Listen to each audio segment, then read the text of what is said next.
आज रीवा से कांग्रेस पार्टी मध्य प्रदेश में वोट चोरी न्याय सत्याग्रह का आयोजन कर रही है। कल पूरे प्रदेश में जो राहुल जी का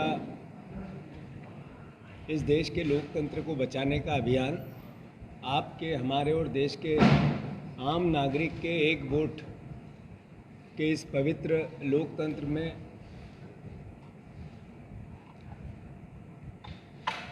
भारतवर्ष के हर नागरिक का एक जो अपनी सोच, विचार और पवित्रता होती है, इसमें विश्वास पैदा करने के लिए जो अभियान चलाया जा रहा है, मैं समझता हूं कि ये देश के नागरिकों की लोकतंत्र की और विश्व में भारत की पवित्रता की जो भावना है उसको ताकत देने और बल देने का काम करेंगे। राहुल गांधी जी ने जो वोट चोरी का पूरे देश के सामने नैरेटिव पेश किया, नरेंद्र मोदी जी जो वोट चोरी करके प्रधानमंत्री देश के बने, इस भावना को देश के सामने व्यक्त किया, ये अपने आप में देश के लोकतंत्र में 78 साल बाद अगर हर व्यक्ति का विश्वास है, भरोसा है, राजनीतिक दलों का भरोसा है, एक एक नागरिक का भरोसा है, तो इस नाते है कि वोट हम जो डालते हैं, हमारा जनप्रतिनिधि हम चुनते हैं, हमारी सरकार हम चुनते हैं, इस व्यवस्था में हम भी हिस्सेदार हैं, भारत का नागरिक भी हिस्सेदार है। इस पवित्रता का वो अंतर मन में जगह होती है और तब इस लोकतंत्र पे भरोसा होता है। साथियों, चुनाव आयोग का जो रवैया है, हम कई सालों से कहते आए हैं कि चुनाव आयोग तोता हो गया है, बीजेपी के लिए काम करता है, नरेंद्र मोदी के लिए काम करता है। इसके प्रमाण नहीं थे, अब प्रमाण पेश हुए, राहुल गांधी जी ने प्रमाण दिए हैं इसके।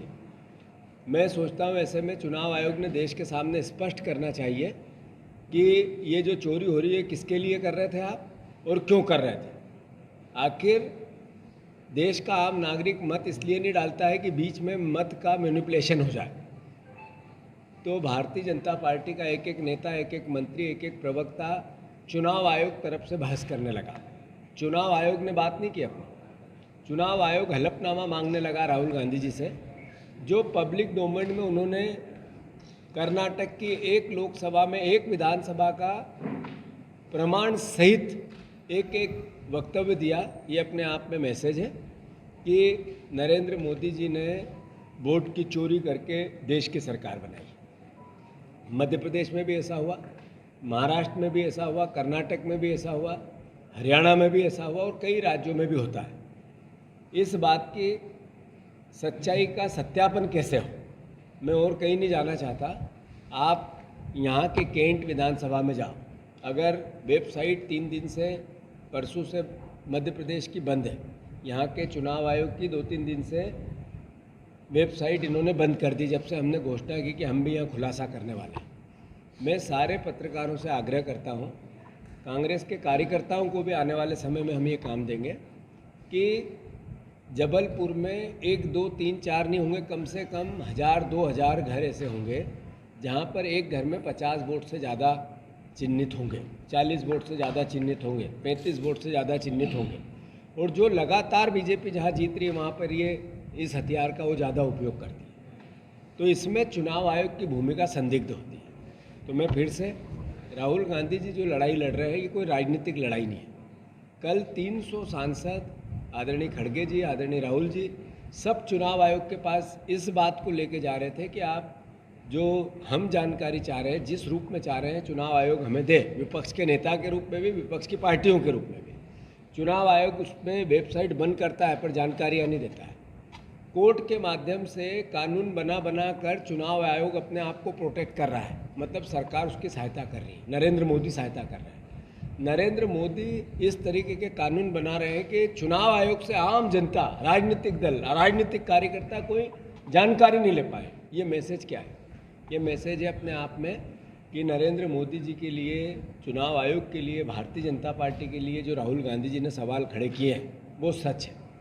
कांग्रेस पार्टी ने, मैंने कहा जैसे वोट सत्याग्रह, वोट चोरी सत्याग्रह पूरे मध्य प्रदेश में हम आज से चालू कर रहे हैं, जिसकी शुरुआत रीवा से है। इसके बाद भोपाल में, उसके बाद ग्वालियर में 3 दिन के लगातार वोट सत्याग्रह तिरंगा यात्राएं निकाली जाएगी जगह जगह। पूरे 8 दिन लगातार हर ज़िले में, जबलपुर में भी इसका प्रदर्शन होगा। और मुख्य भावना है कि वोट के प्रति जो आदर है आम जनता का, जो अधिकार है, एक वोट से मैं मेरा जनप्रतिनिधि चुनूँ, एक वोट से मैं मेरी सरकार चुनूँ, इस पवित्रता को बनाए रखना। क्योंकि देश, अगर लोकतंत्र नहीं बचेगा तो देश नहीं बचेगा। और देश लाखों साल तक ये लोकतंत्र पवित्रता से चलता रहे, भारत का संविधान के अनुरूप देश चलता रहे, ये दायित्व हमारा है।